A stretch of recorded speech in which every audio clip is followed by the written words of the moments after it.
Welcome to On the Edge with JP Devine from Central Maine Sunday.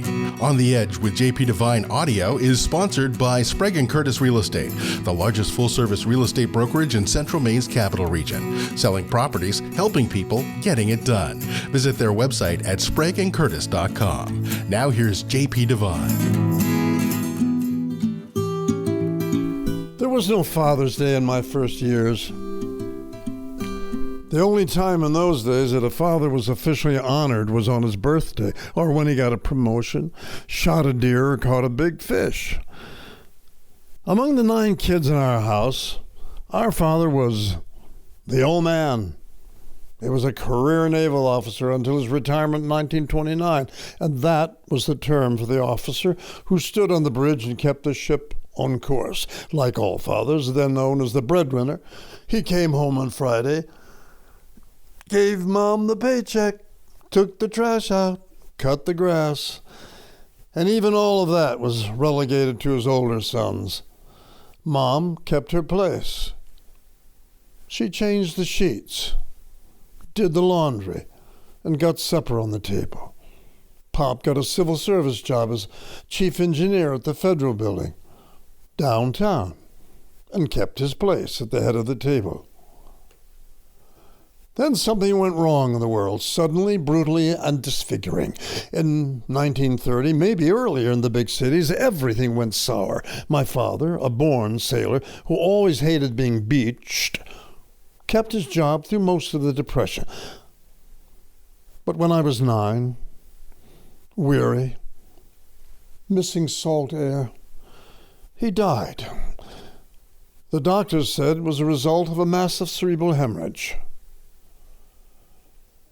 No, we knew better. It was a broken heart. The fathers in our extended family were really old men when the great crash came. Uncle Pete, who owned an iron factory that made ornamental fixtures for office buildings, lost the factory. Went to his chair on the back porch with a case of beer and never really got up again. Uncle John, who had started on the railroad as a brakeman, then moved up to engineer, became a victim. When his job was cut, he sat on the front porch waiting for one of the 3 daily papers to be thrown at him. John, who smoked 2 packs of Lucky Strikes a day, finally gave in to emphysema. Of course, this happened all over St. Louis and eventually the world. Breadwinners stopped winning and started losing. First jobs, then homes, respect, and finally hope. That was the real birth of the American woman. Aunt Mamie got a job as a file clerk in a shoe factory and by 1938 was running the office. Aunt Winnie struggled with help from her 2 sons who had part-time jobs. Somehow, the Devines kept their shoes shined and their shirts ironed. Things slowly got better, but in 1940, the unemployment number was still 14.6. The Depression faded at Pearl Harbor, the descent into the war began, and the role of breadwinner had been forever altered. Men who once fueled the home fires disappeared into the armed forces, and moms were left with bills to be paid by meager allotment checks. With Pop gone, his Navy pension and insurance exhausted, and in the absence of my older brothers, my mother, who had been a mom and a housekeeper for 29 years, had difficult choices to make. With my baby sister and me farmed out to older sisters, Mom got a job in the notions department, a famous and bar department store, and took nursing training at night. You know, when you raise 9 kids, nursing comes easy. By the time I was in high school, she was a nurse and the breadwinner. President Woodrow Wilson christened Mother's Day in 1914, and it became virtually an embroidered pillow of a flowers and candy day for years. That all changed slowly, but irrevocably. The breadwinners came home from the war and found their housewives in the factories running businesses and with their own bank accounts. The papers showed record-setting divorces in the 50s.